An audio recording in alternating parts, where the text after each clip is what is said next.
Ok. Alors on commence notre cours. Il est pour l'Ilun Nishma de Shal Chaim Idel Ben Idel et Myriam Mania. Et puis également l'Ilun Nishmat Alain Shlomo Ben Eli Malka. L'Ilun Nishmat, beaucoup de monde, malheureusement. Et puis voilà. Pour la Géoula Metiv Vashlema, Triat Ametim. Tous ceux qu'on n'a pas dit et qu'on doit dire également, qu'on oublie sans doute. Et pour la bonne santé de chacun en particulier, voilà. Oui, voilà. Vite, ta Géoula Metiv Vashlema, qu'on n'ait plus à dire c'est les non-nishmat, etc. Suzanne, évidemment, qui devait être avec nous, qui n'est pas là. Voilà, qui reviennent immédiatement. Donc, Sarah, Suzanne, Gisèle, Bat, Mercedes. Messaouda. Voilà. Et tous les tzadikim du peuple juif qui reviennent immédiatement dans la Géoula Metiv Vashlema, Teref U'Mion Shek Rabbi Melech Mashiach, Chi Adonenu Morenu Rabbeinu Melech Mashiach Olam Vaed. Voilà. Bravo. Notre cours commence avec l'idée que la dernière mort, c'est la mort de la mort. La mort de la mort. Non, la mort meurt. La première mort. Ça commence chaud, ça commence bien. Il faut tuer la mort et c'est notre travail de tuer la mort. En vérité, non, c'est pas notre travail, c'est le travail du Mashiach. Entre les écrits de Kabbalah, entre le Zohar et la Kabbalah du Harizal, et le Ramak également, il y a cette idée-là. Le Mashiach tue la mort de l'intérieur. Il rentre dans la mort, il la tue de l'intérieur. Tuer la mort, c'est pas tellement l'ange de la mort, il me semble. Hein. C'est plus d'enlever la conception de la mort qui semble obligatoire en fait dans la conscience d'exister. Vous vous rappelez qu'au départ l'homme est créé immortel. Puisqu'il est créé immortel, a priori la mort c'est une nouveauté. Et cette nouveauté, la faire pénétrer dans le monde pour l'intérioriser dans notre vie et lui donner la notion de ce qui s'est appelé, on va dire en arabe c'est maktoub quoi. Donc Nora Alila al-Bnei Adam, a priori, on n'a pas le choix, et pourtant c'est pas exactement comme ça. Si bien qu'on a vu que les tzadikim avaient le choix de vivre ou de mourir, et que ce choix, il vient justement de la force de choisir qui est implantée en chacun d'entre nous. Mais c'est vrai que comme c'est tellement inné dans notre da'at, cette conscience de mourir, on a l'impression qu'on ne peut faire que ce système-là. Or, il y a un autre système qui est le système de ne pas exister. Celui qui n'existe pas, donc il ne peut pas mourir en réalité. Comment on peut ne pas exister? En ayant une conscience profonde que nous sommes attachés sans aucune séparation avec le monde de Hatzilut. C'est bien que si nous sommes une Hatzilut, une émanation, et non pas une création, une bria, dans ce cas-là, forcément, on ne peut pas non plus mourir. Ne peut mourir que ce qui est créé.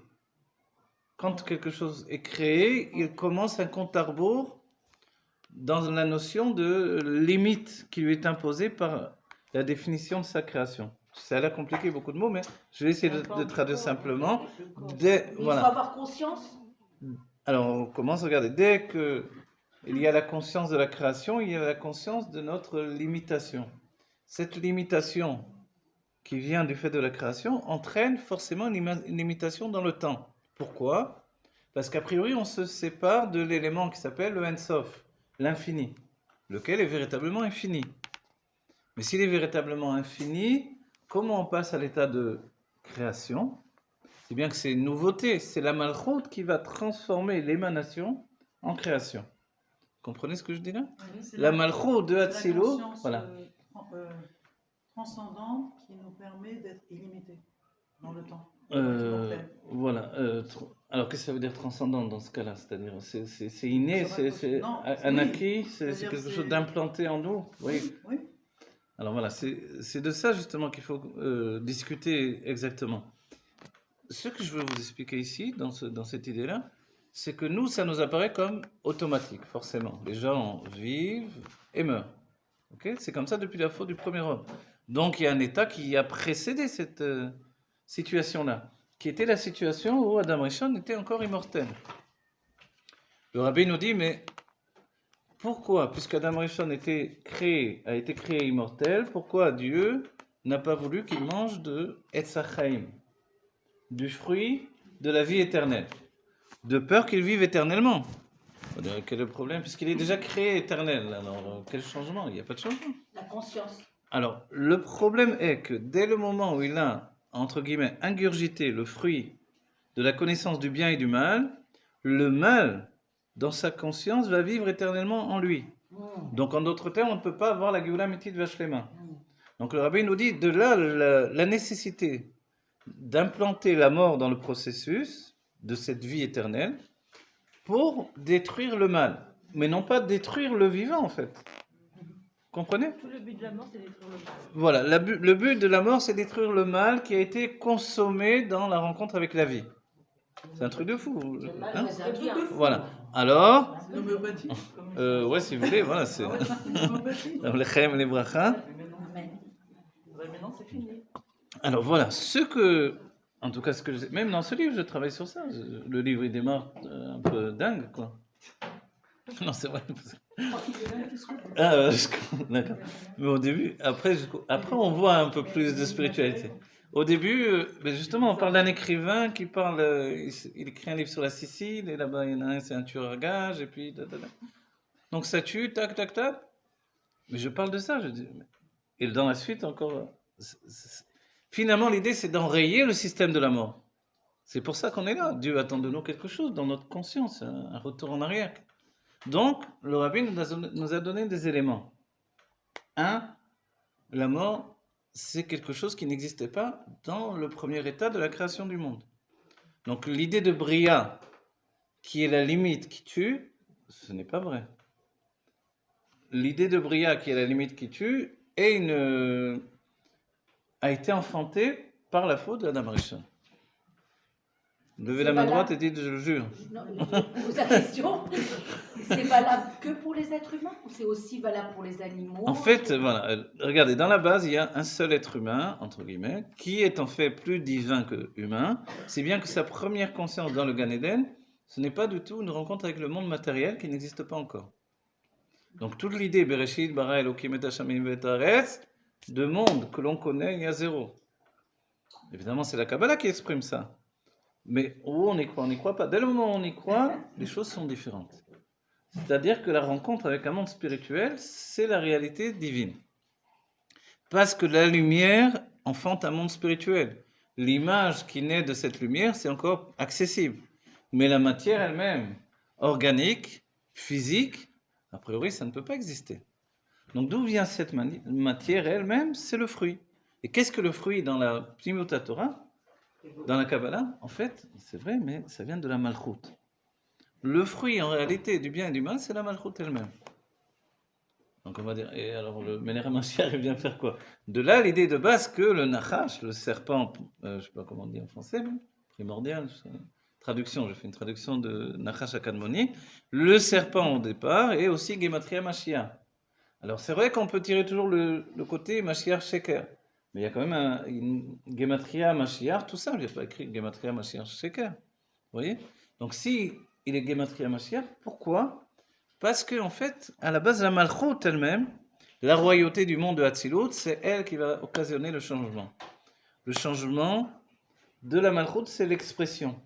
Dès que je m'exprime, a priori, c'est là, et on va dire, on ne va pas prendre la chose du côté négatif, mais juste pour comprendre. Dès que je m'exprime, a priori, c'est là où je commence à mourir. Adam Arishon, dans un premier temps, il n'a aucune expression de ses sentiments. Il est juste comme une menorah dont les sentiments s'élèvent vers Dieu sans interruption. Vous avez les branches qui brillent par la flamme de la menorah, ils s'élèvent vers Dieu. Il a des sentiments. Il a des sentiments, effectivement. Il est même en réalité plus de sentiments que d'intellect. Mais ces sentiments sont focalisés dans sa chorma, dans sa sagesse. Ok? Mais tant que les sentiments sont limités à la sagesse, en fait, ils sont englobés dans une observation de l'infini divin. On va dire, alors, d'où vient l'action même du début des choses? N'oubliez pas que tout s'est passé en quelques heures, en 3 heures pratiquement. Je ne sais même pas si c'est passé 6 heures, 3 heures, pas plus. En 3 heures, tout a basculé. Alors on va dire, bon, c'était peut-être pas les mêmes 3 heures qu'aujourd'hui. Alors la notion du temps, d'après le rabbi, elle est exactement la même, sauf que la perception du temps est différente. On a rapporté les rabbins qui disaient en 1 heure, on peut faire ce que d'autres font en un mois, etc., etc. En 1 année, ils font ce que d'autres font en 10 ans.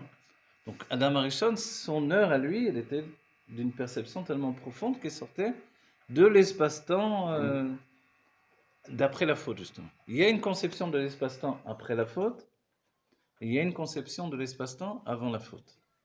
Le Rabbi Rachab, pour nous donner de comprendre tout ça, il nous a entraîné vers l'idée qu'il y a même un niveau où il n'y a pas d'espace-temps.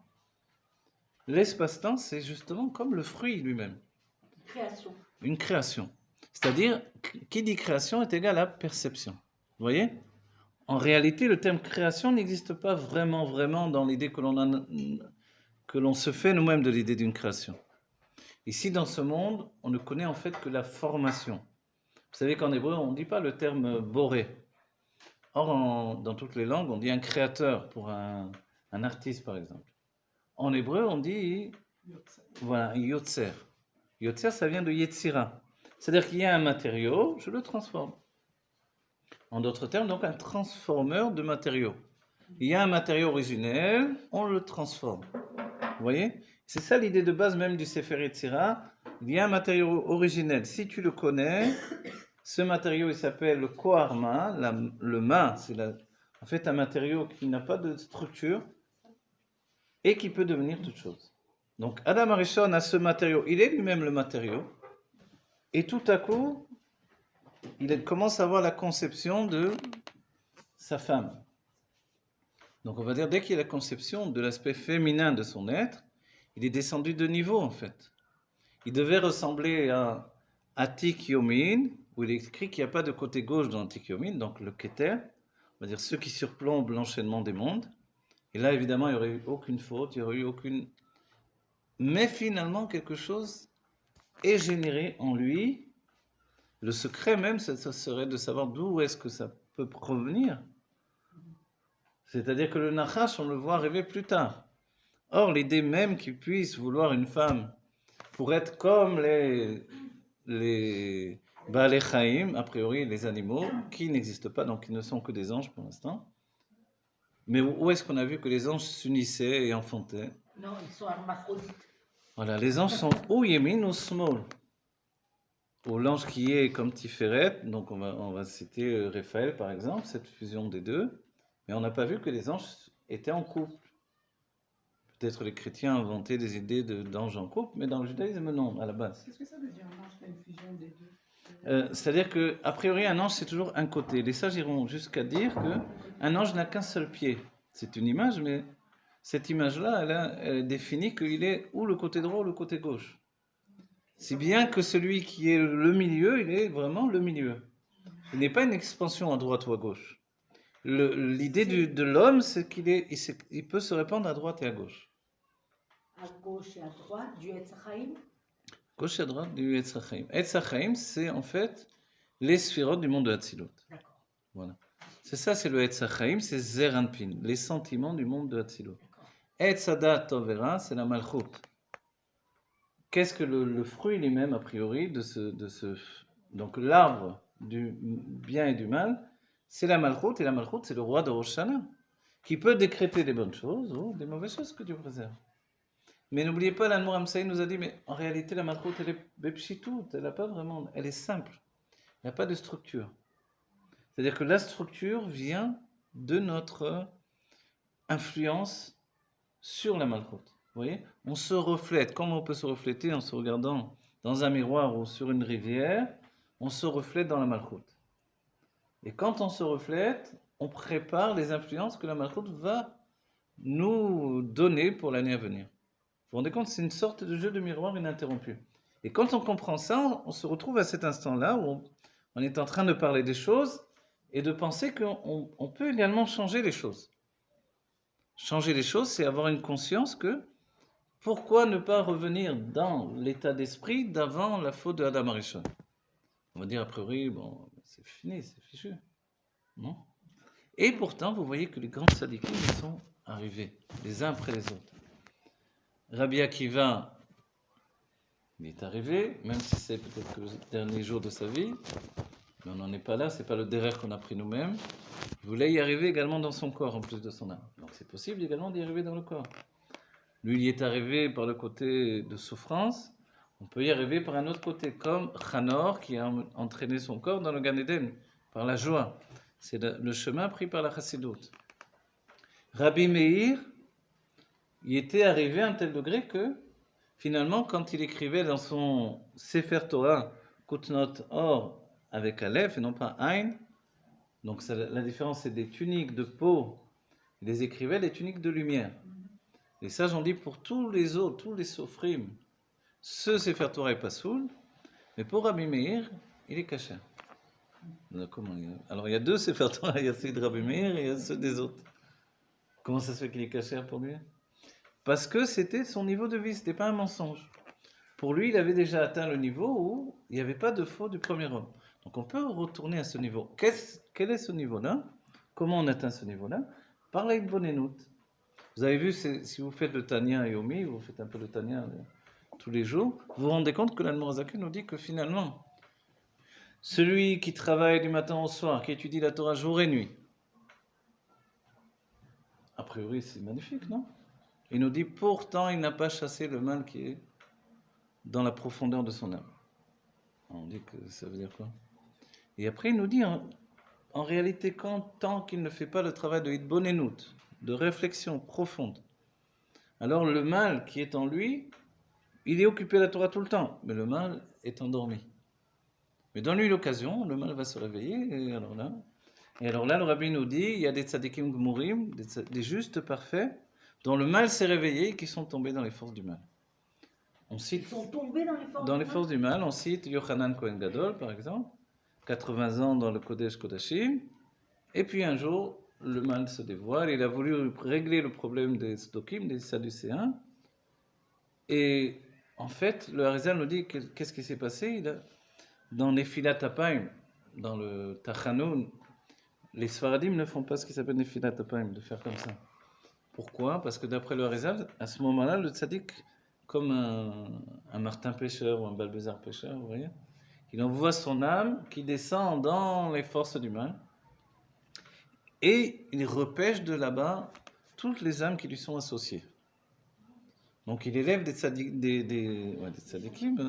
il élève des juifs qui sont tombés dans les forces de mal depuis la faute d'Adam Rishon. Comme c'est du même Shorash Neshama que lui, il peut les sortir de là-bas et les mettre sous les ailes de la Shrina. Le Harizal nous dit le problème qui s'est passé, c'est que quand il a plongé cette fois-là, après 80 ans, vous imaginez 80 fois dans le Kodesh Kodashim, quand même avoir un certain niveau. Après ces 80 fois, il a plongé dans les forces du mal, les Shalosh Klipot Atmeot, et au lieu de récupérer quelqu'un d'autre, c'est lui qui est tombé. Non, c'est lui qui était là-bas. Il a récupéré tout le mal qui lui appartenait. Et il est remonté avec tout le mal à la surface. Ça passe par tous les rébim, cette analyse-là. Finalement, Non, mais ça se traduit comment? ça se traduit par une chute après. Il est devenu lui-même un sadducéen. Quoi? Un tzaddik gamour, c'est un juste parfait, qui était Kohen Gadol, l'exemple parfait que Dieu préserve et préserve chacun, pour vous dire comment des choses peuvent tourner. Et finalement, de là, les Rebbeim nous rapportent le sujet. Alors, c'est toute une sugiya, j'ai déjà enseigné plusieurs fois, mais il est important de revenir de temps en temps. La sugiya, c'est-à-dire tout un sujet qui est expliqué dans la Chassidut Rabbah. On voit également dans la Gemara Rabban Yochanan ben Zakkai qui pleure le dernier jour de sa vie. Et ses élèves lui disent, mais Rabbi, pourquoi tu pleures? Il dit, parce que je ne sais pas sur quel chemin on me mène. On dit, que ça veut dire? Il a expliqué, je ne sais pas si je vais vers le Geinom ou vers le Gan Eden. Ça dit quoi? Mais tu es l'homme qui a sauvé la Torah, qui a restructuré le judaïsme après la chute, le temple a été brûlé. Si ce n'était pas toi, c'était terminé le judaïsme. Alors, comment tu peux penser aller vers le Geinom? Il a dit, enfin, il n'a pas expliqué. Il faudra attendre les Rebbeim Chabad pour savoir l'explication. C'est-à-dire, les Rebbeim ont expliqué, le Rabbi à la finalité, que sur toutes les forces dévoilées de son âme, il savait exactement où il en était. C'était un tzaddik gamour. Mais il avait très peur que dans les forces cachées de son âme, alors il soit encore implanté dans les forces du mal. Et par rapport à ces forces cachées-là, il avait peur qu'on le dirige vers le Gehinnom. Alors on va dire, alors qu'est-ce qu'on fait avec ça, ces petits problèmes? C'est embêtant. J'ai une question. Est-ce que tout le monde a la même quantité de force de mal? Non, alors il y a Shalosh Klipot Atmeot, 3 écorces d'impureté.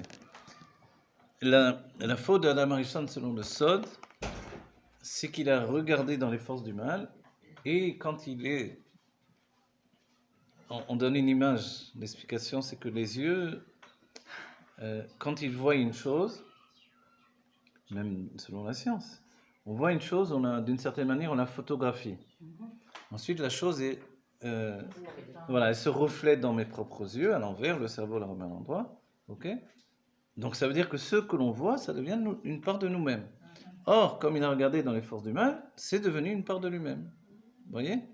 Ce qui est devenu, lui, à ce moment-là, c'est lui où le bien et le mal sont mélangés. C'est pour ça que Dieu entraîne le fait qu'il y ait une fin à ce mal, par la notion de mort. C'est-à-dire terminer une existence pour commencer entamer une nouvelle existence avec...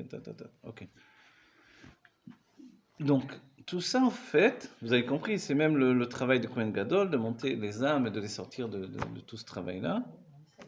Alors, la Chassidut Chabad, elle va citer, le Tzemar Tzedek va citer l'Admor HaZaken, ou dans un épisode avec un cousin à lui, un jeune cousin, qui venait lui demander des conseils, et à chaque fois qu'il lui donnait des conseils, le jeune cousin n'écoutait rien du tout. Je ne sais pas pourquoi il demandait, mais ensuite il n'en faisait qu'à sa tête. Et l'Admor HaZaken lui a dit à un certain moment, écoute, tu devrais profiter que je suis là à proximité. Tu peux venir me parler, me demander. Mais quand je serai au Gan Eden, tu ne pourras plus t'approcher de moi. Et le Tzemar Tzedek, donc le petit-fils de l'Admor HaZaken, nous fait remarquer que l'Admor HaZaken n'avait pas de doute qu'il serait au Gan Eden. Alors comment ça se fait? Est-ce qu'on peut dire qu'il y a des sadikim plus grands ou moins grands? Le Tzemar Tzedek a expliqué que, en fait, le derrière de la Chassidut Chabad, ce n'est pas de laisser le mal à l'extérieur. Le mal qui nous concerne, c'est de le faire venir à la surface, de l'exprimer, de se confronter à ça, et d'aller jusqu'au bout de cette définition du mal, et avoir le désir de le dépasser. Le mal, c'est l'appartenance, c'est vrai, la séparation, à la chute, au monde matériel qui nous fait chuter. Vous voyez? Or, le derrière des Rébim, ça a été justement de dédramatiser le monde matériel pour la part de chute qu'il porte en lui. C'est bien que quand aujourd'hui le Rabbi nous donne d'accéder à un monde où on a terminé le travail sur la matière, les Bérourim, c'est que la conscience du mal dans la matière a disparu. Et on rejoint des enseignements qui précèdent, qui nous dit qu'en fait, il n'y a pas de refsa, il n'y a pas d'objet de mal, réellement. Il y a juste une conscience. On dit le mal, il est dans le gavra, mais pas dans le refsa. Il est dans l'homme. C'est la conscience du mal qui a été perçue, mais non pas l'objet du mal. Pourquoi? Parce que non milevado, il n'y a rien d'autre que Dieu. Velet tatar panoi mine, rien n'est vide de Dieu. Si tout est rempli de Dieu, en fait, le mal ne peut pas exister non plus. Il ne peut pas avoir une véritable existence. Autrement, on bascule chez les chrétiens, il y a le diable et le bon Dieu, vous voyez? Alors, compte tenu que chez nous, le mal et le bien viennent d'une même source, alors il faut se dire que le mal est également du bien, mais qui n'est pas dévoilé comme du bien. C'est pour ça que le Rabbi nous bénit en nous disant que vous ayez du tov aniré vaniglé, du bien qui se voit et qui se dévoile. Pas un bien, voilà, que ce soit un bien secret, etc. En attendant, on fait le tzaddik, tout ça. Non, c'est pas du tout. Quand on est arrivé à cet état de conscience, pourquoi est-ce qu'on a besoin de faire encore un travail, puisque le travail est fait en soi? Alors voilà. Parce que malheureusement, d'abord, l'humanité juive tout entière et puis l'humanité entière de la Terre n'a pas encore accédé à cette idée que le mal n'est pas un objet. C'est bien que le fait de définir la matière comme un mal présumé ou véritable selon les consciences, alors ça entraîne en fait le fait de forger un réceptacle qui n'existe pas. Or, notre travail, c'est de transformer ce monde de matière, lui donner d'être un réceptacle pour le dévoilement du bien absolu. La Géoula Mitil Vashlema, le dévoilement que tout est Dieu. Comprenez? Dès l'instant où nous-mêmes nous avons l'idée que ce monde puisse appartenir à un élément de mal, alors on enlève Dieu d'une part du monde, si vous voulez. Oui, comment vous dire? Je donne une image simple. Quand Daniel se trouve dans la fosse aux lions, comment ça se fait que les lions ne l'ont pas mangé? Les sages nous disent parce qu'ils ont vu en lui l'image du monde de Hatzilut, en fait. Le Adam, Atem Kruim Adam, Adam et l'Elion. Vous vous appelez l'homme, le juif, qui ressemble au Elion. C'est quoi? C'est l'idée qu'on a déjà développée la dernière fois, c'est-à-dire que nous sommes à l'image des sphirotes du monde de Hatzilut. Ils ont vu cette image-là dans Daniel. Forcément, ils n'ont pas vu un animal. Ils ont vu un homme. Un homme comme ça, il ne peut pas être, il ne peut pas dévoiler en fait le désir d'être dévoré. Vous voyez? Ils ont vu une lumière divine. Cette lumière divine, forcément, il n'y avait rien de négatif pour eux, ni elle était l'objet de leur désir voilà, de nourriture, on va dire. Donc, en fait, nous-mêmes, par rapport au monde qui nous harcèle, au virus qui attaque, aux maladies aussi, au sein, il y a une image dans la Gemara qui nous dit, Rabbi Hanania ben Dosa, on lui a dit que sur un chemin, les gens passaient, il y avait une bête sauvage qui attaquait tout le monde. On ne sait pas trop ce que c'était cette bête. C'était un loup, si c'était... Les loups, a priori, ils ne sont pas des animaux qui attaquent les gens. Donc on ne sait pas trop, mais il y avait une bête sauvage qui attaquait les gens. Alors il a dit, d'accord, je vais aller moi sur ce chemin, et je vais vous débarrasser de la bête. Il est parti sur le chemin tout seul. La bête lui a sauté dessus, elle a mordu, elle est morte. Il a ramené la bête, il l'a jetée devant les gens. Il leur a dit, c'est pas la bête qui tue, c'est le mal. Le mal que l'on a en nous, dans notre conscience. Et ça, c'est tout le problème de tout. Le problème à la base, c'est ça. Et c'est quoi le mal? Le mal, c'est exister. Et c'est quoi exister? C'est collectionner la valeur de l'existence dans ma vie, dans mon être. Vous comprenez? La matière ne me fait pas de mal du moment où la matière ne m'appartient pas. Du moment où je désire qu'elle soit en ma possession, elle peut commencer à être négative. C'est la conscience.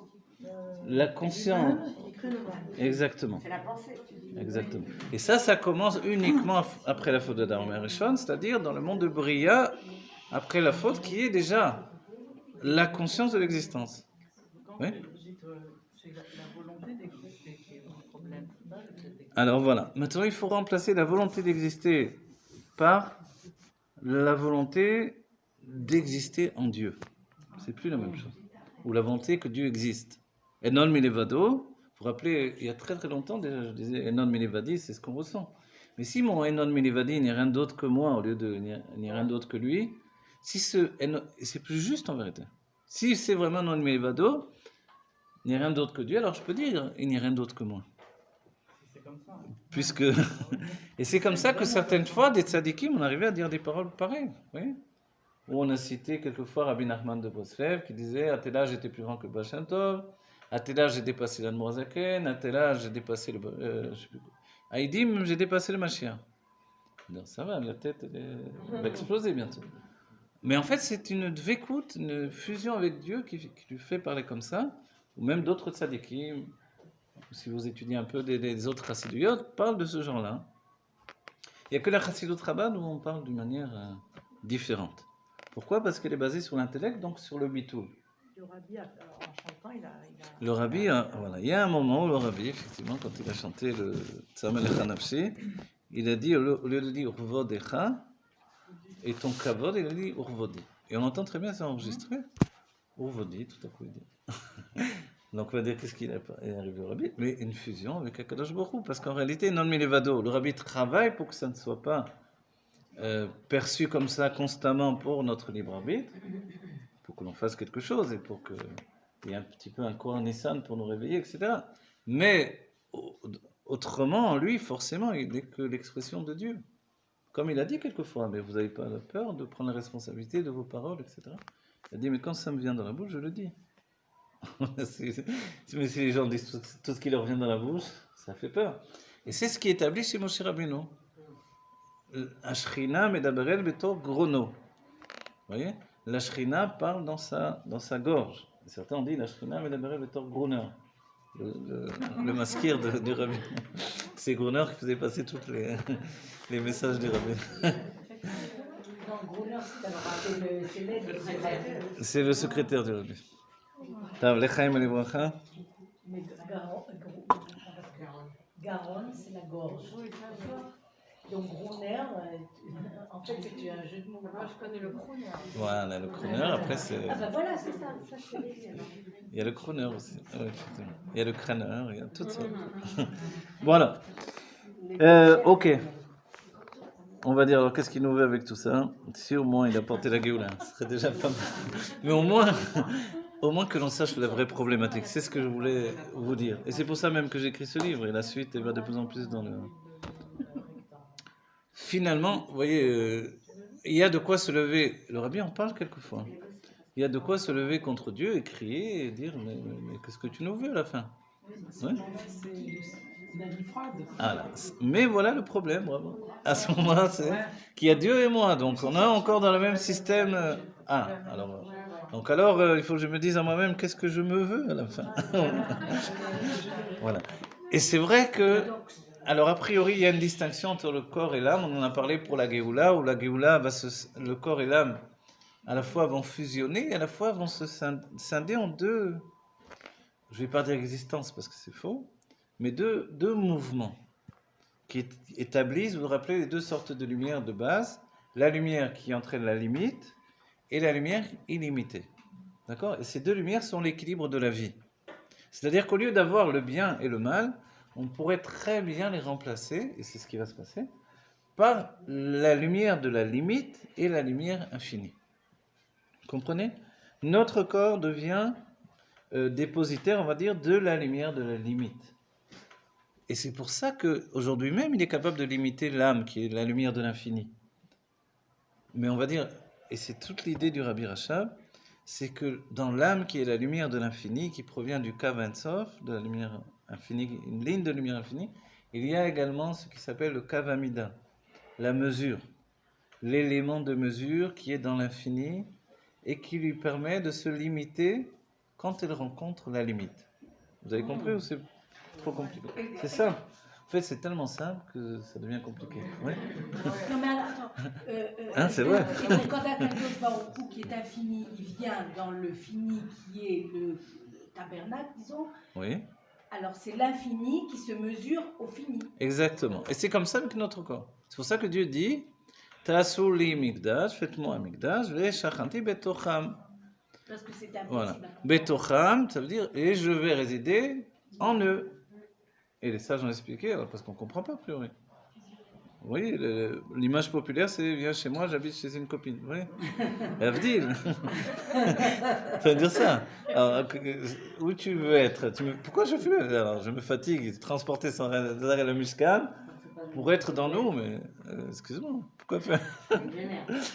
Tous ces torts que j'ai mis après dans le Beth Amikdash, quoi? C'est pour que tu viennes habiter chez moi? J'ai une maison croulante? Non, alors on ne comprend pas c'est quoi l'idée. L'idée c'est que le Mishkan, il devient en fait notre corps. Mais un corps de Géoula, que l'on peut assembler, désassembler, qui est fait de vêtements. Comme on l'a dit dans le cours précédent, c'est-à-dire qui est fait du travail du Benoni. Machava dibur u'maaseh. La pensée, la parole et l'action. Vous voyez ces niveaux-là? L'action c'est le parterre. La pensée ce sont les cloisons.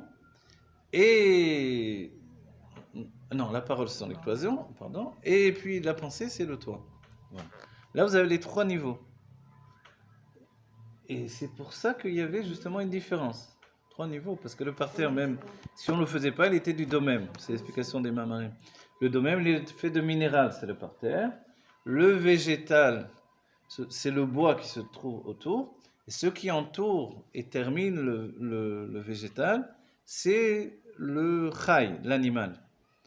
De quoi était fait le toit du Mishkan? De peau, voilà, de peau. Alors, il y avait des peaux de chèvre et la peau de tachash également. Vous vous rappelez le tachash? C'est peut-être la licorne, le secret de la licorne. Ah bon? Oui, le tachash, elle avait une seule corne et elle avait une... Elle avait une corne, ouais, je sais pas. Elle avait une corne unique, mais elle avait une peau je sais plus, j'allais dire bicolore, tricolore ou bicolore. Une peau avec des couleurs tachetées. Et cet animal était venu effectivement dans le désert. Quand Moshe a montré tous les animaux, vous vous rappelez que Moshe nous a montré tous les animaux, qui n'est pas un safek dans notre esprit de juif. Tous les animaux sont arrivés devant Moshe pour qu'il nous les montre quand il nous a enseigné les choses.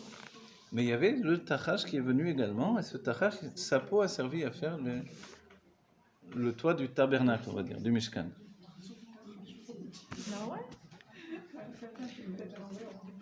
Ah oui, c'est vrai. Bon, ben voilà, peut-être parce que c'est migvan comme ça. Maintenant, vous savez aussi, si on est dans le bestiaire de la Torah, il y avait aussi un oiseau particulier. Vous l'avez lu peut-être dans le Rashi. Moshe avait un oiseau. Et quand il partait à la guerre, Moshe envoyait cet oiseau. Cet oiseau-là crachait du venin qui rendait aveugle. Et son cri rendait les hommes également... non, les empêchait d'avoir des enfants. Quoi. Stérile, voilà. Je trouvais pas le mot. Et c'était un animal de guerre, en fait. Comme certains partaient avec un faucon, là, c'était un oiseau particulier. C'est le Rashi qui le rapporte, donc c'est à prendre d'autres sens là. Non, c'est pas un dragon. C'est pas un dragon, mais un espèce d'oiseau qui criait un cri terrible et qui crachait du venin, qui rendait les aveugles. Oui, une arme chimique, c'est incroyable. Voilà. L'autre arme, c'était le Aaron Abrit, en fait. Le Aaron, il y avait deux Aaron, vous vous rappelez? Le Aaron, comment on dit en français déjà, j'ai oublié? L'arche, voilà, l'arche de Indiana Jones, là. Il y en avait une qui partait à la guerre, et l'autre qui restait dans qui le camp. restait toujours dans le Kodesh Kodashim. Donc le Kodesh Kodashim, dans le Mishkan, forcément, elle était transportée également. Transportée à l'épaule, pas comme ça s'est fait du temps de David, où il a été puni, etc. Il y a eu une épidémie à cause de ça. Elle a été volée en plus. Mais quand il partait à la guerre, il partait avec l'arche sainte. Et c'était aussi un instrument de guerre de celle qui partait, parce que elle était une sorte de bombe atomique en réalité. Donc le peuple juif, c'est ça. Quel était le travail? Vous vous rappelez, il y avait une troisième arme de guerre, c'était le Kohen Gadol, avec son tzitz. Et on l'a vu au moment de la guerre avec... C'est quoi? le tzitz, pardon, c'est le... Le tzitz, ça vient de la tzitz, comment on dit en français? Voir. Oui, c'est voir, mais il y a plusieurs... Ouais, il y a regarder, il y a voir, il y a observer. C'est observer. Voilà. La petite, c'est mais c'est... Fin. voilà. Comme on regarde par le chat de... Les pieds. Hein? Voilà, épier, peut-être c'est ça, voilà. Le tzitz, lui, alors qu'est-ce que c'est? C'est le nom de Dieu, d'accord? Qui est gravé sur une plaque d'or, si je ne me trompe pas, et qui est sur le front du Kohen Gadol, qui d'ailleurs ne peut pas élever les mains. Vous savez? Tous les Kohanim faisaient Birkat Kohanim en élevant les mains, et le Kohen Gadol fait comme on fait en fait aujourd'hui, les Kohanim. Pourquoi il n'élève pas les mains? Pour ne pas élever les mains au-dessus du nom de Dieu. Voilà. Mais quel était le travail également, le travail du nom de Dieu? Alors, non, certains le font, il y a des Mekoubalim qui le font, parce que les mains sont... Et certains le font, justement, j'ai vu. Ouais. J'ai pratiqué les Mekoubalim, il y en a qui font, effectivement. Ils font très haut, même. Mais d'après Rabbi Rachab, il dit qu'il suffit de lever un petit peu comme ça. Voilà. Ceci dit, le travail du tzitz, en quoi il était une arme de guerre, quand Bilam et Balak ont envoyé par la sorcellerie, ont fait voler des hommes dans le ciel, donc tout à coup le peuple juif se confronte à ceux qui venaient l'attaquer depuis le ciel. C'est pas facile la guerre. Il y a les fantassins, il y a les etc., etc. Et puis en plus vous avez les avions. Donc, et là les avions c'était des hommes qui bombardaient avec des flèches, etc. depuis le ciel. Donc aller vous battre sur tous les fronts, c'est pas évident. Mais le peuple juif avait une arme. Au lieu de faire voler tous les juifs, sortait le Kohen Gadol, et dès que le tzitz se mettait à leur portée, il tombait. Et de là, on voit le travail. Voilà. C'est le dôme de fer. Voilà, le dôme de fer, exactement. Donc le travail, justement, du judaïsme, c'est ça. C'est ce qui trouble, en fait, le monde en général. Le monde des non-juifs aussi dans la pensée. C'est qu'on n'est pas on a l'air très spirituel et puis on est très matériel. Donc du coup, on a l'air petit, mesquin, etc. On peut nous voir comme ça. Mais en réalité, le peuple juif, tout son travail, c'est de prendre les lumières divines extrêmement élevées, les plus élevées qui soient, et de les descendre dans ce monde. Tandis que l'idée contraire du non-juif, c'est quitter la matérialité pour s'élever dans la spiritualité. Voyage astral, je sais pas quoi, des tas de trucs, etc. Ok. Mais nous, pourquoi on ne pratique pas en fait cette idée-là? Parce que justement, le travail du juif, c'est de réaliser qu'il ne vient pas d'en bas, il vient d'en haut. Maintenant, le bas et le haut, là je vous fais un peu des gestes megouchamim, mais nous venons d'en haut. Alors c'est quoi cet en haut? C'est là où on nous dit Atem kruim Adam, vous appelez le Adam. Le Adam c'est Adamé, la Elion, qui ressemble au Elion, Bedmut Avaye. On ressemble à Avaye. Avaye, c'est le nom de Dieu, Yudke Vavke, qui est en dehors du temps et de l'espace en réalité, comme on a vu. Dans le monde de Hatzilut, c'est-à-dire toute la Hatzilut à Olamot, toute l'émanation des mondes. Vous vous rappelez qu'est-ce que ça veut dire l'émanation? L'exemple qui est donné chez le Rabbi Rayat, il nous dit, si j'allume une lumière dans cette pièce, la lueur de cette lumière-là va éclairer dans les autres pièces également. Ça s'appelle une émanation. Vous voyez? Une émanation de cette unique lumière qui est allumée. Donc, quand on parle des mondes de l'émanation, sous-entendu qu'il n'y a aucune transformation. C'est Dieu lui-même sans transformation. Alors, comment on passe au stade de la création? Justement, il faut inventer la création. Pour inventer la création, il y a tout un processus. Et le processus, il passe par quelque chose qui est extrêmement puissant et qui dépasse en fait tous les sujets de l'émanation qui ont précédé, c'est la malchoute, la royauté. Qu'est-ce que la royauté? Pour un homme, c'est sa femme. Pour un être en particulier, c'est son expression. Dès le moment où je m'exprime, je me mets en danger. C'est quoi les problèmes psychologiques? C'est ça. Qu'est-ce que vont penser les autres? Comment, même quand je marche, un homme marche devant d'autres personnes, s'il n'est pas sûr de lui, s'il pense qu'on le juge, alors il va commencer à marcher tordu. Qu'est-ce qui s'est passé? Dès le moment où je m'exprime, je suis attaqué par les autres. Vous voyez? Enfin, tout au moins, je le crois. Donc l'expression... Hein? En réalité, voilà, toute l'idée que le Rabbi a développée dans les Ma'amarim sur le Nisayon, c'est que c'est vrai, il y a des moments dans notre vie, comme avec Yosef Hatzadik, qu'elle n'aura Alila Bnei Adam, tout se transforme, tout s'affole, tout. On ne comprend plus qu'est-ce qui se passe. Les gens que j'aimais, tout à coup, ils deviennent des ennemis, ils deviennent... Qu'est-ce que j'ai dit? Qu'est-ce que j'ai fait? Et tout à coup, je ne sais plus quoi faire, je suis mal avec tout le monde, etc. Et en réalité, ça s'appelle un Nisayon. Nisayon, l'idée d'une une épreuve, pardon, en français, c'est également des racines de Nes, miracle, de Nessiatroche, s'élever. Vous voyez? L'idée de base, elle est, je dois m'élever dans ma vie. Pour m'élever, je ne peux pas rester dans les quatre coudées de mon enfermement. Vous venez de dire qu'on avait besoin de s'élever, mais le contraire. On a besoin de se rattacher à l'élévation qui est déjà existante, exactement. Vous avez raison. Le secret de tout, c'est que notre élévation est innée, elle est déjà établie, elle a précédé la chute.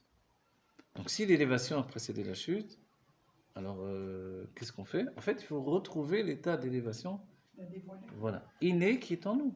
Il n'y a jamais eu de chute, peut-être. En fait, il n'y a jamais eu de chute, comme dans l'idée du Nisayon, comme l'idée du mal qui est dans la matière, du mal qui est dans les autres, etc.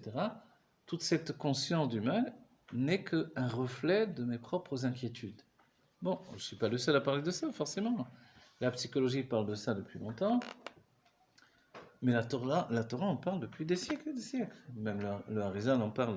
Le Harizal, c'est la Renaissance. Et déjà, à cette époque-là, on voit qu'il explique que le sujet profondément, le Baal Shem Tov, etc. Le Baal Shem Tov qui nous dit que le mal que je vois dans l'autre, il est en moi, etc. En fait, cette idée-là, elle nous a mis mal à l'aise également. À chaque fois que je vois passer, entre guillemets, un tordu, je suis tordu. Oui. À chaque fois que je vois un colérique, je suis colérique. À chaque fois que je vois quelqu'un qui est méchant, on va dire, ça fait un peu peur cette idée-là. On peut l'utiliser contre nous-mêmes et nous faire du mal plutôt que du bien. En fait, l'idée de base, elle est le reflet de mes inquiétudes. Les croyances, peut-être. Voilà. Quand je dis mes inquiétudes, vous voyez pourquoi je préfère dire ça tout à coup, ici au moins pour essayer d'expliquer. Bien sûr, c'est comme l'idée de croyance. C'est que une inquiétude, il faut que j'apprenne à m'en séparer. Mais Comment des je m'en... fois, Voilà. elle n'est pas néfaste, hein, l'inquiétude. Non, justement, l'inquiétude, c'est, vous savez, on va dire, au niveau, là je reviens au niveau organique même, on va dire, l'inquiétude, elle est comparable à l'instinct. Mm. Vous voyez? Un instinct de vie fait que quand je suis inquiet, je suis sur mes gardes et je peux me sauver d'un danger. Aussi. Dans la base, on peut dire peut-être que c'est comme ça que Dieu nous a mis une inquiétude Oui. en nous. Mais en même temps, vous savez, une histoire malheureusement, une histoire vraie où il y avait un juif qui a vécu dans notre époque, des années sous le rideau de fer en Russie. Et quand il a finalement réussi à venir en Israël, donc il s'est sorti de cet enfer avec lequel il avait vécu pendant des années et des années. Et un jour, quelqu'un est venu par derrière pour lui faire une surprise, lui a mis la main sur l'épaule, il est mort d'une crise cardiaque. Oui. Il avait encore ça en lui. Alors ça, on va dire, qu'est-ce que ça veut dire? Ça, c'est de cette inquiétude-là que l'on peut parler également. Parce que celle-là, on ne peut pas du tout la maîtriser. Non, celle-là, elle Ouais, nous aide, non, et celle-là, c'est elle a sur ça, voilà, on alimenté, dit Altira, n'aie pas peur, mi pachat pitom. Vous vous rappelez? Ah oui. Que ça veut dire d'une crainte subite. On peut travailler sur tout, etc. J'ai des peurs de 6 heures, je me travaille. Mais ça, sur le coup de, vous voyez, le coup de feu qui arrive d'un seul coup, ça, je ne peux pas le contrôler. C'est bien que, c'est pour cette raison que l'on dit ce passouk-là. Le passouk vient nous dire que il y a des niveaux que je peux contrôler, il y a des niveaux où je dois me dire, je dois laisser Dieu s'occuper de ça. Là où je dois mettre ma confiance en Dieu, c'est justement tout ce qui, a priori, n'est pas dans l'ordre des forces intérieures. Et là où on aborde un nouveau sujet, alors le MBET en parle, un élément qui est essentiel pour comprendre tout ça, c'est qu'il y a deux sortes de réactions de la lumière, par deux sources de lumière également.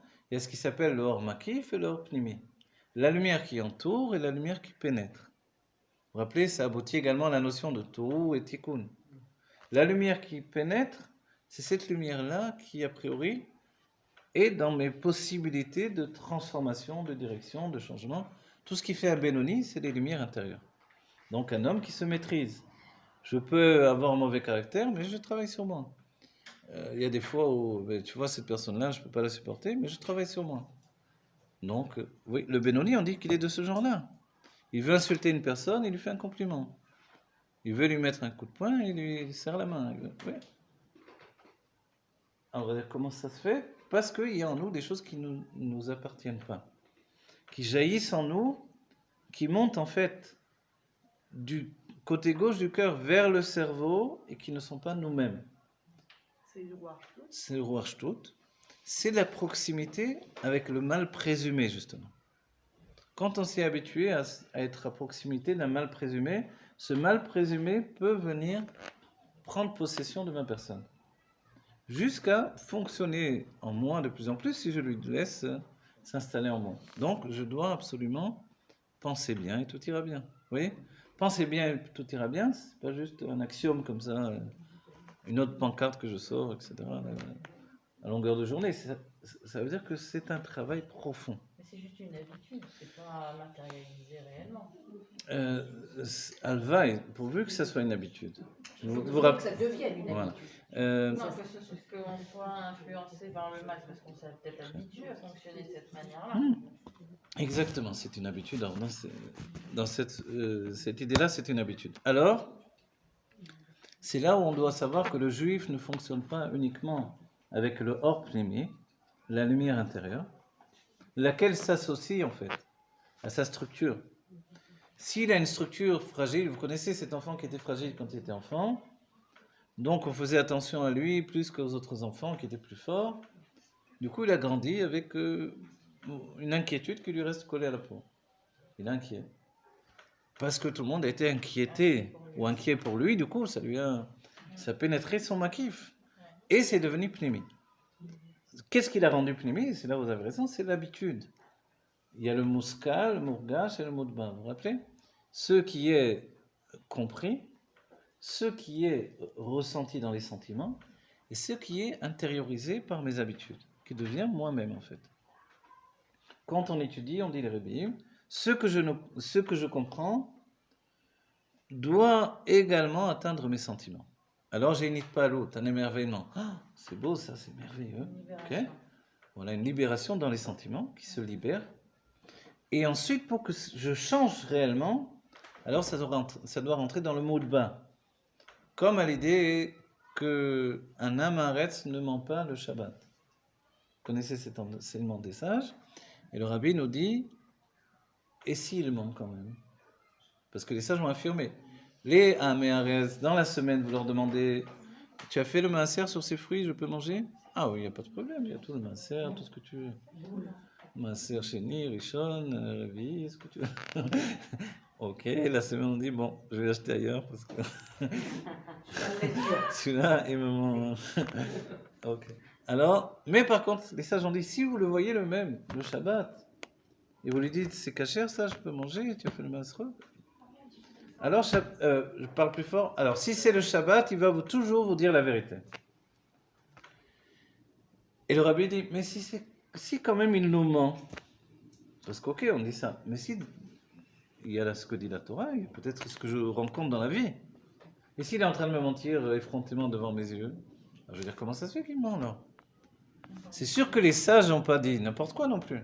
Le rabbi nous dit, c'est parce qu'il est habitué à mentir. Comme il est habitué à mentir, c'est difficile de ne pas mentir maintenant. Voilà. C'est devenu habituel. Et le plus difficile pour les gens qui sont, on va dire, mythomanes, c'est d'arrêter de mentir. Il a tellement menti depuis qu'il est enfant qu'il confond en fait sa véritable enfance et les mensonges. Voilà. Non, Hein? ces mensonges, ce sont sa vérité. Voilà. C'est bien qu'il a inventé des choses et il est sûr que ces choses-là sont vraies à la fin.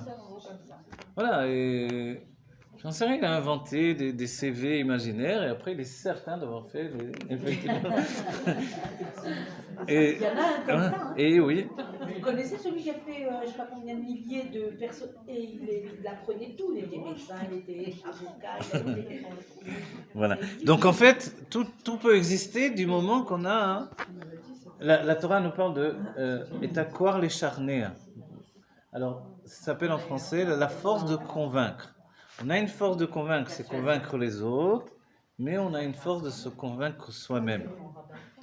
Et en fait, on va dire, mais qu'est-ce qui l'a convaincu que ces choses-là pouvaient être vraies? C'est la peur d'être découvert. J'adore.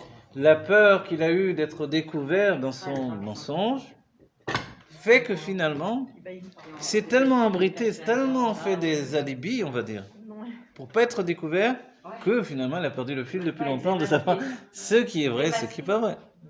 On va dire, mais ces gens-là, alors, quand même, ils sont drôlement intelligents. Vous vous rendez compte? Voilà. C'est-à-dire qu'ils mettent toute leur énergie là-dedans. Exactement. C'est-à-dire que... C'est une gymnastique, c'est une façon de penser. Bien sûr, et malheureusement, dans la vie, dans le mensonge, dans de voler les autres, de faire des sociétés fantômes, etc., tout ce qui peut, etc., arriver, à la fin, ils sont certains que c'est cachère et c'est très bien. Et c'est... Je sais pas si c'est de l'intelligence ou de la cruauté. En fait, la cruauté, c'est un sujet à part entière, vous voyez.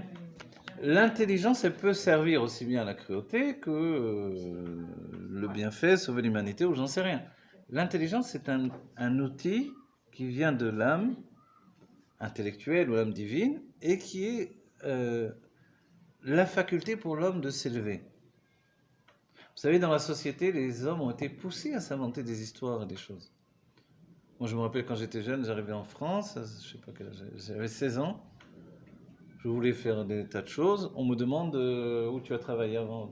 Comment j'ai travaillé? J'ai 16 ans, où j'ai travaillé. Alors j'ai commencé à inventer. Et ça a marché, comme ça m'a fait des expériences. Vous voyez? Vous sortez de l'école en France, vous venez travailler, on vous dit, mais quelle expérience professionnelle tu as? Je sors de l'école, qu'est-ce que tu veux? Alors, vous voyez, en Israël, grâce à Dieu, c'est pas comme ça. Il vous donne la possibilité de... Et je crois que c'est ma belle-mère qui a dit ça que j'ai entendu. Parce qu'il faut toujours citer ses sources. Voilà. Mais en tout cas, moi, ce que j'ai vécu... Oui. J'ai dit, il est toujours au téléphone et tout ça. Pendant le... Alors... Aujourd'hui, on fait ça.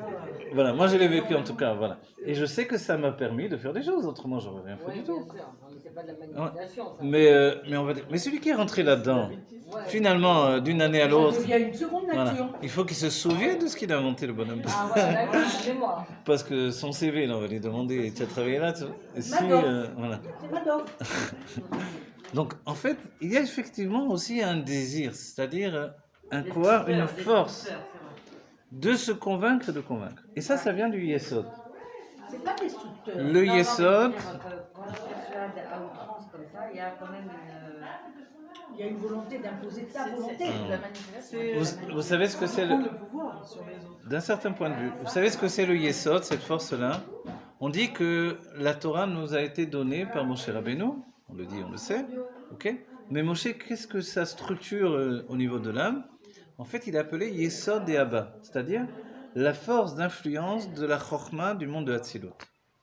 C'est-à-dire qu'il y a en lui une force d'influence, il a la force de nous convaincre pour la Torah. Vous comprenez ça? Torah. Pour la Torah. Dire pour le reste, il n'en a rien à faire. Alors, attends. Pour la Torah? Les gens qui ont une force d'influence comme ça, Oui, très qui a bien. une force de persuasion, ok? Eux, par exemple, il y en a des gourous, hein, ils n'en manquent pas. Comment ils peuvent transformer cette force, parce qu'en vérité c'est une force, c'est une intelligence, c'est un savoir-faire, c'est Douchia, comment ils le transforment pour le bien, pas qu'il soit ressenti par les autres comme une agression. Alors venez, on va analyser, peut-être on va arriver à la réponse de ce que vous me dites. À la base, cette force de l'âme, elle est extraordinaire, forcément. Pourquoi? Elle s'appelle le fondement. La différence, la Chassidut va définir que, c'est des textes entiers de Chassidut sur ce sujet-là.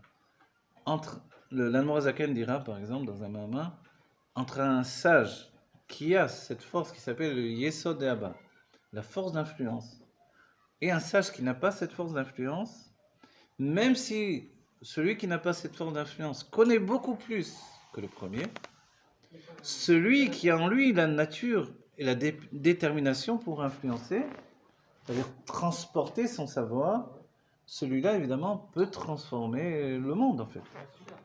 Mais l'autre, malgré qu'il connaît beaucoup plus, ça reste chez lui.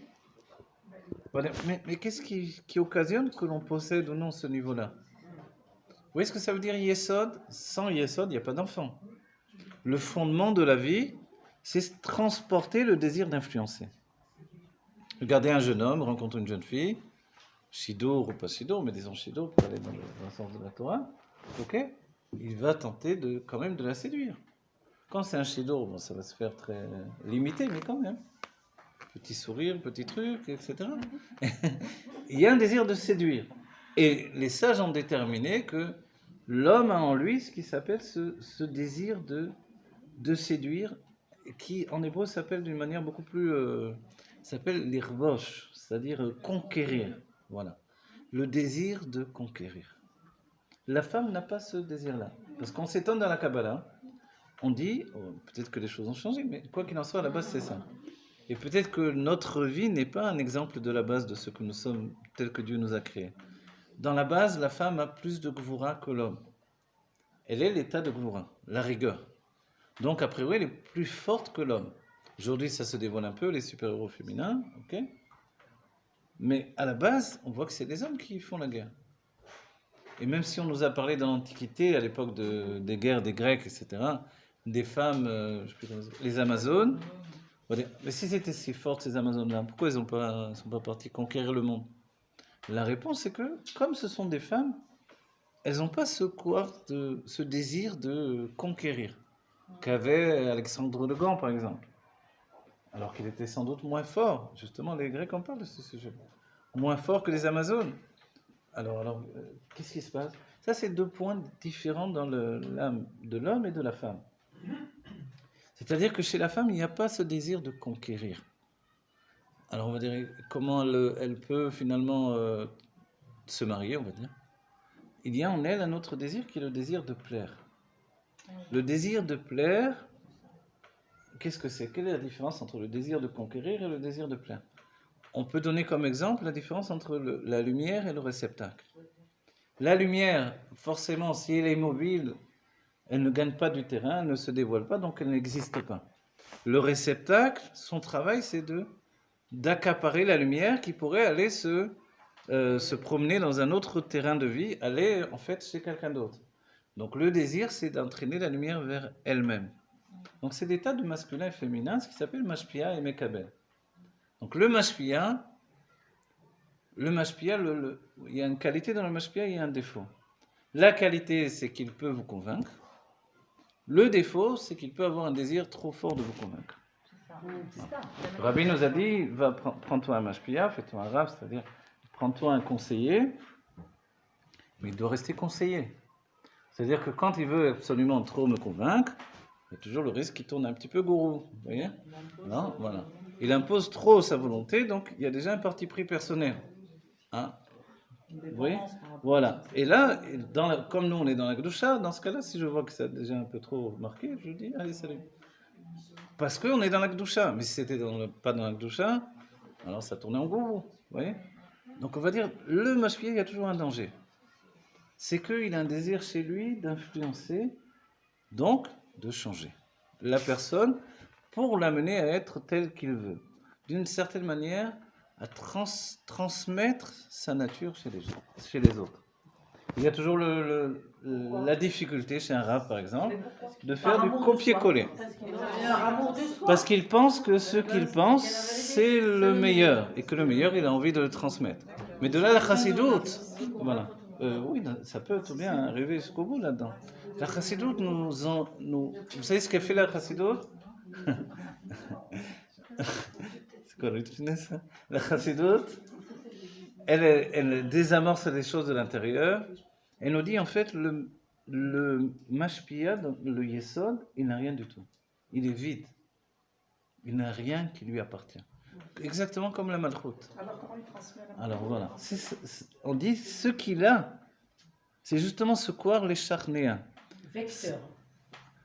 Le vecteur, c'est d'attirer vers soi. Non, le vecteur, c'est pour la malchoute, justement. Mais lui, alors d'un certain point de vue, vous avez raison aussi, voilà, c'est qu'il est capable de s'accaparer comme le mythomane dont on a parlé précédemment.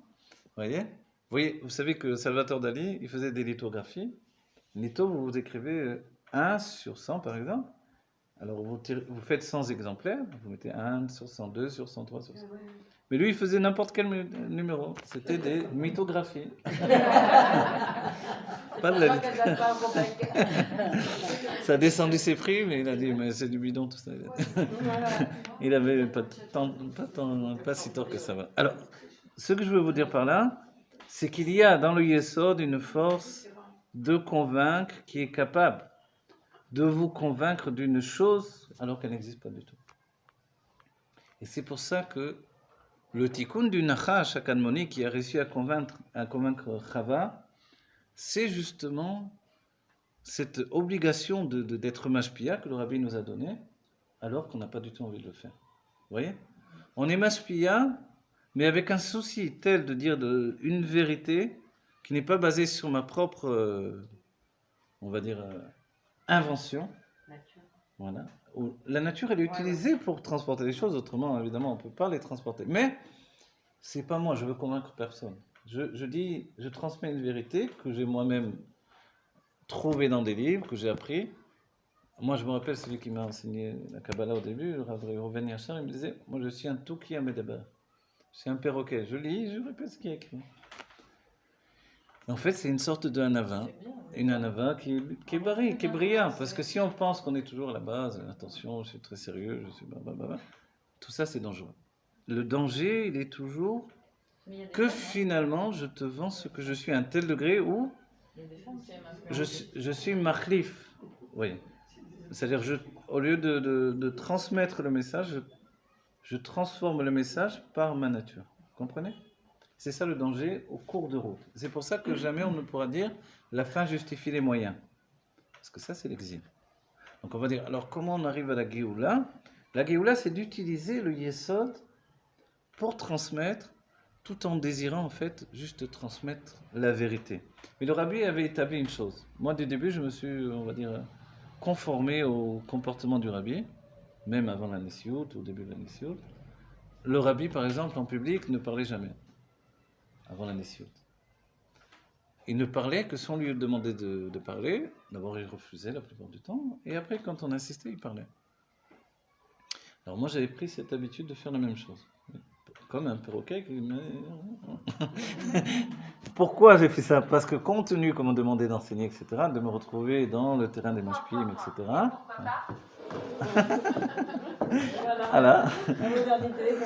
Alors, confronté à tout ça, il faut se protéger. Et se protéger, justement. L'idée de la chassidoute, elle est formidable. Tu enseignes quand tu n'as pas envie d'enseigner. Tu dois essayer jamais essayer de convaincre les autres. Le Rabbi Rachab a dit, parle-toi à toi-même. Exprime une vérité profonde vers laquelle tu es en recherche. Et si c'est vrai, si c'est profond, les autres vont être intéressés forcément. Me dire que je veux convaincre les autres de quelque chose, alors si on en est encore là, c'est qu'on est vraiment embourbé dans l'exil. Donc le Yesod, finalement, qu'est-ce que c'est? Le Yesod, vous savez qu'il y a deux natures dans le Yesod. On dit, quand le Yesod monte au Da'at, alors c'est pas une bonne chose. En d'autres termes, quand c'est au niveau organique que ça éveille le Da'at, le désir, alors c'est pas une bonne chose. Mais quand, et ça c'est plus élevé, quand finalement le désir est le fruit d'une conscience, alors ça c'est beaucoup plus élevé. Si bien qu'on en arrive dans le judaïsme, à configurer l'être juif sur qu'est-ce qu'il doit désirer. Et ça c'est insupportable pour l'égoïsme, parce que te dire ce que tu dois désirer, ça a l'air un peu fou, vous voyez? Pour moi, ça doit être spontané. Voilà. Mais dans le peuple juif, quand on me dit tu dois attendre le mikvé pour désirer ta femme, alors le bonhomme me dit c'est pas normal. Vous savez ce que m'ont dit moi des hommes?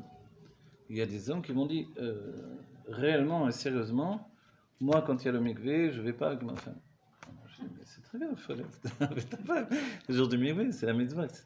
Mais non, parce que je suis cholette sur moi, j'ai une emprise sur moi. Je ne veux pas me comporter comme un animal et aller avec ma femme le jour du mikvé, donc je montre que je suis un homme et je les on n'a rien compris au film, comme on dit. Non, c'est là où c'est fou. C'est vrai que le bonhomme, pendant je ne sais pas combien de temps, il a dû se retenir, rester loin du désir de sa femme. Tout à coup, la Torah lui dit, allez, c'est bon. Oh non, c'est bon. Comment ça fonctionne ces trucs-là? Oui. Voilà. Et ça, en fait, ça vient nous indiquer, c'est ton da'at. Une shlita Voilà. sur soi, en fait. Ta conscience doit influencer ton désir et non pas le contraire. Mais le monde, il est basé sur le contraire totalement. Vous voyez? Donc alors, on a le peuple juif où c'est organisé comme ça, et en face de nous, le monde où c'est l'inverse. Vous voyez? Et là, le libre arbitre de se dire, mais comment il faut vivre, comme eux ou comme nous? Et ça continue dans l'idée, le rabbi a dit, on ne s'aime pas, non, on ne vit pas ensemble parce qu'on s'aime, mais on s'aime parce qu'on vit ensemble. C'est dur ça aussi. A priori, de vivre ensemble, c'est l'antidote. C'est l'antidote. Vous voulez vous embrouiller avec quelqu'un, habitez ensemble un peu de temps. Donc c'est surnaturel de vivre ensemble et quand même d'avoir un amour qui grandit. C'est surnaturel. Ça, c'est le fait que dans le Da'at pénètre le Keter. Et c'est ce que l'on doit définir. Le Da'at représente le Or Pnimi, la lumière intériorisée. Donc on va dire, alors, c'est extrêmement limité. Mais le Makif, c'est le Keter. Vous vous rappelez la définition? Nashim Da'atan Kala. Les femmes ont un Da'at faible. Et les hommes ont un Da'at beaucoup plus profond. Mais qu'est-ce que ça veut dire? A priori, ça a l'air totalement négatif jusqu'à l'arrivée de la Chassidut. En fait, ça veut dire que les femmes, elles sont alpanim dans le langage masculin. Vous voyez, en hébreu, alpanim, ça veut dire qu'elles sont complètement à côté de... À côté de la plaque. Voilà, à côté de la plaque. Ça veut dire quoi? Ça veut dire qu'elles ont beau exiger sans arrêt un céder et une vie et des organisations, et puis à premier coup de sentiment, elles font tout le contraire de ce qu'elles ont dit. Comment ça se fait? Ça s'appelle Nashim Da'atan Kala. Est-ce qu'un homme, Nashim Da'atan Kala, et un homme, quand il a dit quelque chose, il s'y tient. Il s'y tient jusqu'après, il faut le marteau, les clous pour le décoller de... Donc le temps, il faut un passage, etc. D'accord. Et c'est vrai que, on va dire, comment ça se fait que ces deux créatures tellement différentes? Parce que justement, il y a une créature, entre guillemets, qui fonctionne par le makif, la femme, et il y a une créature qui fonctionne par le pnimi, le date. Et le date, lui, c'est une libération, mais c'est un emprisonnement. Le date, il est merveilleux, mais il nous emprisonne. Le date, ça veut dire que, voilà, j'ai fait le point sur la situation, elle est catastrophique.